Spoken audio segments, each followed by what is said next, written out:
m'appelle Sylvain Gauthier et je participe avec Pierre-François Gimnez. Et donc nous sommes tous les deux des élèves de Télécom Sud Paris et membres du club InTech. Donc là pour moi c'est la 3e année de participation à la Coupe de France de robotique, donc toujours avec le club InTech. Et donc cette année nous avons choisi de présenter un Moon Rover pour rester dans le thème donc, du village lunaire. Alors concernant la méthode de déplacement, on est sur un véhicule qui s'apparente vraiment à une voiture, donc avec 2 roues directrices à l'avant, voilà, qui tournent comme ceci, et donc des moteurs de propulsion, enfin de traction, qui sont donc à l'avant aussi dans les revers. Donc c'est vrai que c'est un mode de déplacement qui n'est pas habituel à la Coupe de France de robotique. On a l'habitude d'avoir uniquement 2 roues motrices avec un différentiel de vitesse qui permettent de se déplacer un peu partout.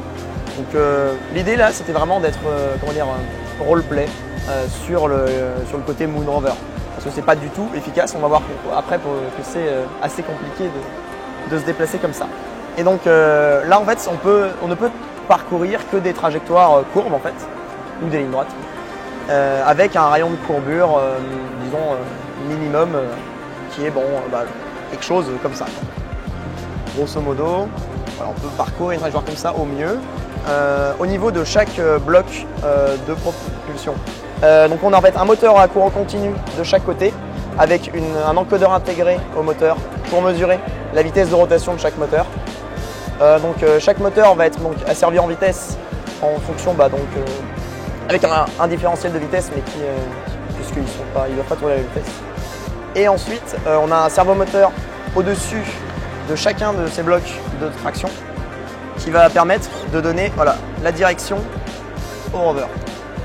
Et donc ensuite, là avec ça on a un asservissement en position qui permet donc d'effectuer des déplacements en avant, en arrière.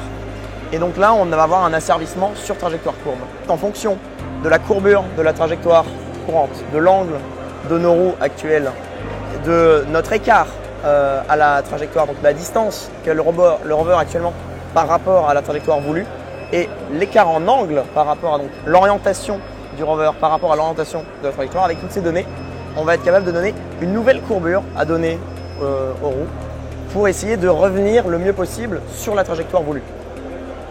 Et donc avec cet asservissement sur trajectoire courbe, on est capable de suivre en fait n'importe quelle courbe qui vérifie certaines propriétés. Donc concernant l'odométrie, puisque bien pour pouvoir suivre la trajectoire, encore faut-il savoir où est-ce qu'on est sur cette trajectoire, on utilise en fait les roues arrière. Donc les roues arrière ici, qui sont en fait des roues libres, sont montées sur des encodeurs. Donc on en a 2, et donc quand un véhicule de la sorte se déplace, en fait son centre de rotation va toujours se situer au centre de l'essieu arrière. C'est pour ça qu'on a mis les encodeurs sur l'essieu arrière.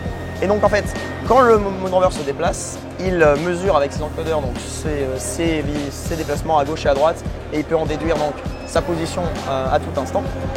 Et donc voilà, donc l'odométrie c'est en fait le même principe que sur tous les robots de la Coupe de France. Là il n'y a pas d'originalité. La seule différence c'est que là on a des roues qui sont en fait assez larges parce que pour des raisons de design purement. Et donc ça peut impliquer un peu d'erreur sur les calculs de position.